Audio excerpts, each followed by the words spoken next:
You are now listening to an all-new edition of NFL Weekly powered by Vima on the new and improved Armed Forces Radio Network. And on top for today, we'll be recapping all the action that went down this past weekend across the NFL, from last Thursday's meeting between a pair of NFC South division rivals to Sunday night's future Hall of Fame quarterback showdown between Patriots' Tom Brady and Denver's Peyton Manning.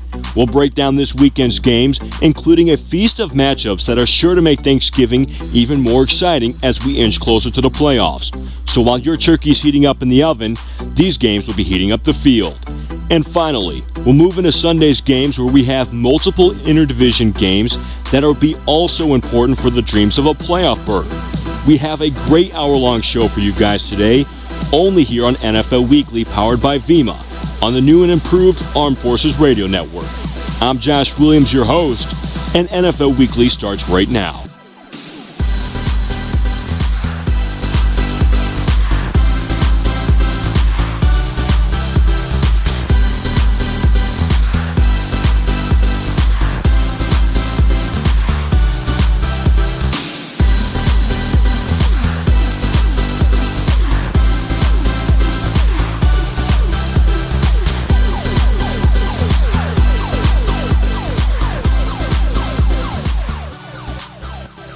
Week 12 can pretty much be summed up as one of the most competitive weekends of this NFL season.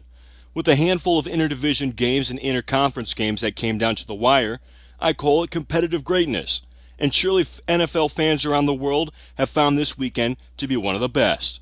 Unless you were a fan of one of those few teams that were on the wrong side of a lopsided score. So let's kick off the show by recapping all the action that went down in this Week 12 of the NFL. And we'll start by talking about the New Orleans Saints and the Atlanta Falcons game, an NFC South division foe matchup. Drew Brees went 23 of 33 for 278 yards and 2 touchdowns, while Pierre Thomas had 10 carries for 73 yards, and Graham had 100 yards off of 5 catches and 1 touchdown. On the other side of the ball for the Atlanta Falcons, Matt Ryan was 30 of 39 for 292 yards, even though he was without Rodney White and Julio Jones.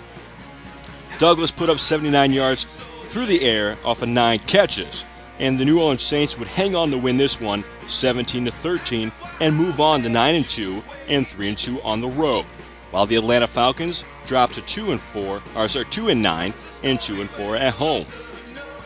Moving into Sunday's games, where we had the Pittsburgh Steelers traveling to Cleveland to take on the Browns. Ben Roethlisberger went 22 of 34 and a 27-11 win, as the Steelers would improve to 5-6. Brandon Weeden went 13 of 30 for 209 yards and a touchdown passes, and the Browns accumulated 4 turnovers throughout the entire game. Big Ben got it done as Antonio Brown stepped up for the Pittsburgh Steelers, 92 yards off of 6 catches and a touchdown, and their 27-11 win. The Pittsburgh Steelers are just a game under 500 at 5-6 and look to keep the momentum going over there in the AFC North. In Detroit, the Lions took on the Tampa Bay Buccaneers. This game was very exciting. Matthew Stafford, 26 of 46, 297 yards and 3 touchdown passes, while Reggie Bush had 83 yards on the ground off of 15 carries. Calvin Johnson, $115 off of 7 catches, but the big storyline here, and the reason why the total outcome was a 24-21 win for the Tampa Bay Buccaneers, was the 5 turnovers that the Detroit Lions committed. The Buccaneers went on to win 24-21 and advanced to 3-8, while the Detroit Lions are now 6-5 and are tied right now with the Chicago Bears at 6-5 for first place in the NFC North. We'll stay in the NFC North and move to Green Bay. In Lambeau Field, the Minnesota Vikings traveled down to take on an Aaron Rodgers-less Packers team, who was 5-4 at the time. Matt Flynn was 21 of 36 for 218 yards and a 26-26 tie between the Minnesota Vikings and Green Bay Packers. Jones had 80 yards off of 7 catches, and Christian Ponder, 21 of 30 for 233 yards and a touchdown pass. Adrian Peterson got it down on the ground, 146 yards, 32 carries, and a touchdown to go with it. The entire Minnesota Vikings team was 447 yards in total offense, and really, this game was more so on the Minnesota Vikings side than it ever was in Green Bay. That was until Matt Flynn stepped into the game and put up the numbers he did. Pretty impressive start for Matt Flynn in his return back to Green Bay. Now to Kansas City we go, as the San Diego Chargers would travel down to KC, and Alex Smith went 26 of 38 and a 38-41 loss as Phillip Rivers 27 of 39, 392 yards, 3 touchdown passes, and Allen buck 24 off of 9 catches. Big day for him, as Phillip Rivers was looking almost vintage from when he came into the league. If you remember correctly, the days where Phillip Rivers was kind of mentioned in the same sentence as Peyton Manning, Tom Brady, Jake Plumlee. This is what he put up this weekend. Very impressive. Jamal Charles, though, for the Kansas City Chiefs, 115 yards on the ground off of 14 carries and 2 touchdowns to go with him, as he scored twice in the red zone. Wasn't enough, as the San Diego Chargers would win 41-38, and the Chiefs now are 9-2, 5-1 at home, and have a big game this weekend against their AFC West rival, the Denver Broncos. And now to St. Louis we go, where the Rams would win 42-21 over the Chicago Bears. Clemens was 10 of 22 for 167 yards and a touchdown pass to go along with it. Cunningham had 13 carries for a $109 with a touchdown run, and a pretty good solid effort that he put up against the Bears in this one. Josh McCown on the losing end, 36 of 47, 352 yards with 2 touchdown passes. Matt Forte left early in the game, as he had 16 carries for 77 yards, and Brandon Marshall, 10 catches, 117 yards receiving, and a touchdown to go with it. The Chicago Bears dropped to 6-5, while the Rams moved to 5-6 and hang on for a 42-21 win. And now to Miami, where the Dolphins played host to the Carolina Panthers. The Panthers would hold on to win by scoring a late touchdown in the fourth quarter to win 20-16. Cam Newton, 19 of 38, 174 yards with a touchdown pass to go with it. Newton also had 51 yards on the ground off of 8 carries and a touchdown run as well. Meanwhile, Tannehill on the other side, 28 of 42 for 310 yards with a touchdown pass. Tannehill also had 36 yards rushing on the ground off of 4 carries. Mike Wallace getting it done, 127 yards receiving off of 5 catches. Big explosive day for Tannehill and Wallace, although it was not enough, as the Carolina Panthers will hold on and move to 8-3 as they win 20-16 over the Miami Dolphins. In Baltimore, the New York Jets came to town as the Baltimore Ravens would win 19-3. Joe Flacco, 17 of 26 passing for 273 yards, a touchdown to go with it. Ray Rice not doing a whole lot on Sunday, as he had 16 carries for 30 yards, and Jones, 103 yards off of 4 catches. Geno Smith, pretty dismal start for him. 9 of 22, 127 yards passing, and that was pretty much all the stats for the New York Jets in this game. Baltimore Ravens moved to 5-6 after a 19-3 win over the New York Jets. In Houston, where Houston, they definitely have a problem. The 2-9 Houston Texans lost yesterday to the 2-9 Jaguars, 13-6. Chad Henne, 23 of 32 for 239 yards through the air. Maurice Jones-Drew had 84 yards on the ground off of 14 carries and a touchdown run to go with it.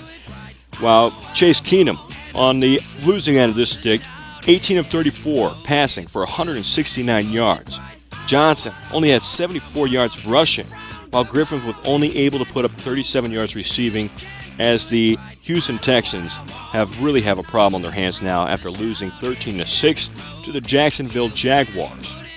In Oakland, where the Raiders would play host to the Tennessee Titans, Oakland would lose this game 19-23 as Matt McGloin, Penn State product, went 19 of 32 for 260 yards with a touchdown pass, and that was about it. Although, on the other side of the ball for the Tennessee Titans, Ryan Fitzpatrick looking pretty good, 30 of 42 passing for 320 yards, 2 touchdown passes. Chris Johnson, 73 yards on the ground off of 20 carries. Not a great day for him, but he will still be able to become effective later on in the game, as they would score 10 points in the fourth quarter. A large part came off with Chris Johnson. Hunter had 109 yards receiving off of 6 catches, and the Tennessee Titans would hold on and do just enough to win 23-19 over the Oakland Raiders and move their record to 5-6. And in Arizona, this game was, in my opinion, quite a surprise. A 40-11 beatdown by the Arizona Cardinals of the Indianapolis Colts, who moved out to 7-4. Carson Palmer put up his Cincinnati Bengals vintage day. 26 of 37, 314 yards, 2 touchdowns on the day, no turnovers. Michael Floyd had 7 catches for 104 yards, while Mendenhall had 54 yards on the ground off of 13 carries and a touchdown pass to go with it. Great win for the Arizona Cardinals and Bruce Arians in that one. And on to your late game, the New York Giants would play host to the NFC East division foe, Dallas Cowboys, as the Cowboys would win 24-21. Romo went 23 of 38 passing for 234 yards and 2 touchdowns. And DeMarco Murray put up 84 yards on the ground off of 14 carries, and Dez Bryant 86 yards off of 9 catches, as the Dallas Cowboys would go on to win this one 24-21, kicking a late field goal in the fourth quarter to go on and win. And now to your Sunday Night Football game, where the Denver Broncos would come to Foxborough to take on the New England Patriots.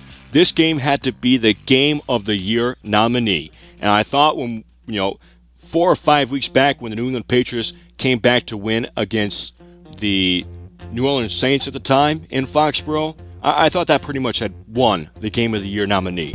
But no, this one, 24 points at halftime they had to overcome the New England Patriots to become the 6th team in the past 50 years out of 412 teams to win after being down 24 points.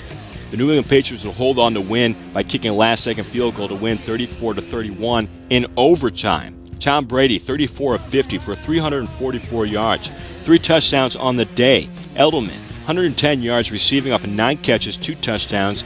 And Peyton Manning, not a good day at the office for him. 19 of 36 for 150 yards, 2 touchdown passes. And Mashai Marino had 37 carries for 224 yards rushing. Nobody could stop him. And on your Monday Night Football game, this game was one-sided affair. And all the Washington fans right now, and I'm sure you guys are about ready to say it, they're ready for Kirk Cousins to come in, as the 49ers would go on to win 27-6. Colin Kaepernick, pretty good day at the office for him. 15 of 24 passing for 235 yards and 3 touchdowns to go with it. Frank Gore only had 31 yards on the ground rushing. Anquan Bolden, 94 yards off of 5 catches and 2 touchdown passes to go with it. RG3 on the other side of the ball, the losing end of the stick, 17 of 27 and 127 yards passing. And even the opposition for the San Francisco 49ers, they talked about how RG3 really needs to swallow his pride and take a seat because he's hurting. And it was evident. Everybody could see it. If you watch the game, you know exactly what I'm talking about. And that was your Week 12 recap, powered by Vima, insanely healthy energy. That's the Vima advantage. They wanted me to do a little segment this week on the quarterback controversy, comparing and contrasting Josh McCown to Jay Cutler. So that's going to come up right now.